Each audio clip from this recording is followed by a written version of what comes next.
Hi കൂട്ടുകാരെ. അപ്പം മോളുടെ സ്റ്റിച്ച് എടുക്കാൻ പോകണം. ഹോസ്പിറ്റലിൽ പോകുന്ന കുറച്ച് കാഴ്ചകളും ഇന്ന് ഞങ്ങളുടെ വീട്ടിലുള്ള കുറച്ച് കാഴ്ചകളും കേട്ടോ. പിന്നെ ചേട്ടന് റിസൾട്ടൊക്കെ മേടിച്ചിട്ട് ബ്ലഡിൻ്റെ അതൊക്കെ ഒന്ന് കാണിക്കണം. അപ്പോൾ അങ്ങനെയുള്ള കുറച്ച് കാര്യങ്ങളിട്ടാണ് വീഡിയോ ആയിട്ട് വന്നിട്ടുള്ളത്. അപ്പോൾ വീഡിയോ കാണുന്ന കൂട്ടുകാർ ഫുള്ള് കണ്ട് സപ്പോർട്ട് ചെയ്യണേ.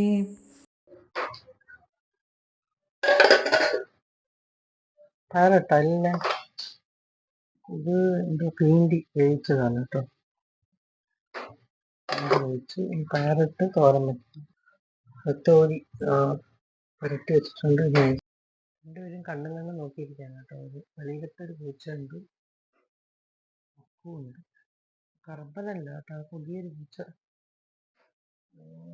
നോക്കിക്കൊണ്ടിരിക്കുന്നു. നമ്മളെ പീണ്ടി ഒന്ന് വെന്ത് വന്നപ്പോൾ കുറച്ച് പയറോടെ വേവിച്ചിട്ട് കൊടുത്തു കേട്ടോ. അപ്പുറത്തെ ചേച്ചി തന്നത് ഓമന ചേച്ചി എന്ന് പറയും, പീണ്ടി തന്നത്. അപ്പോൾ നല്ല അടിപൊളി പീണ്ടിയായിരുന്നു. അങ്ങനെ അതൊക്കെ ഒന്ന് തട്ടിപ്പൊത്തി വെച്ചു. പിന്നെ കുറച്ച് നമ്മുടെ മാവിനകത്തോട്ട് ഉപ്പൊക്കെ ഇട്ട് അതൊന്ന് കലക്കി, പിന്നെ നമ്മൾ തോരനുള്ള അരപ്പൊക്കെ ഇട്ട് അതങ്ങ് സെറ്റാക്കി എടുത്തു കേട്ടോ. നല്ല രുചിയായിരുന്നു പീണ്ടി കേട്ടോ. ചില പീണ്ടികൾ കൊള്ളൂലല്ലോ, എന്ന് വെച്ചാൽ നല്ല ടേസ്റ്റായിരുന്നു. അങ്ങനെ പീണ്ടി തോരൻ വെച്ച് മാറ്റി. അപ്പോൾ നമ്മൾ തോരൻ നേരത്തെ 10 കിലോട്ട് മാറ്റി കേട്ടോ.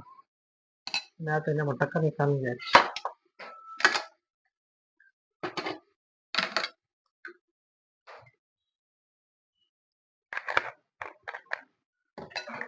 അപ്പോൾ ആ മീൻകറി വെച്ചു കേട്ടോ. നെത്തോലി കറിയാണ്.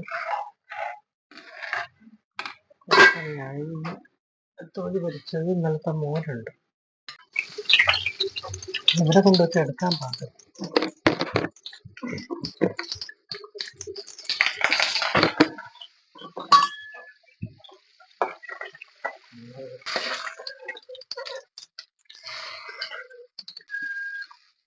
എന്തിനാണ് ആ കടന്ന് കരയുന്ന? മുട്ടക്കറിയായി. അത് തുറന്നു വെച്ച് പൊരിക്കാൻ വെച്ച്. ആദ്യം വെച്ച് വെള്ളം കൂടുതലാണ് തോന്നുന്നു. വറ്റത്തന്നെ ഈ കുറച്ച്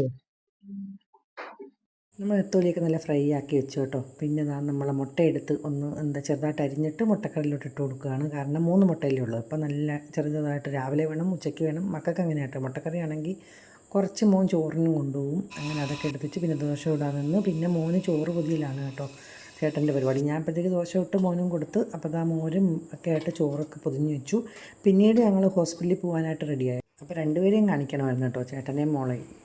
ഹോസ്പിറ്റലിൽ പോകാൻ റെഡിയായിട്ട് പോകണം കേട്ടോ. റെഡിയാവുന്നുണ്ട്.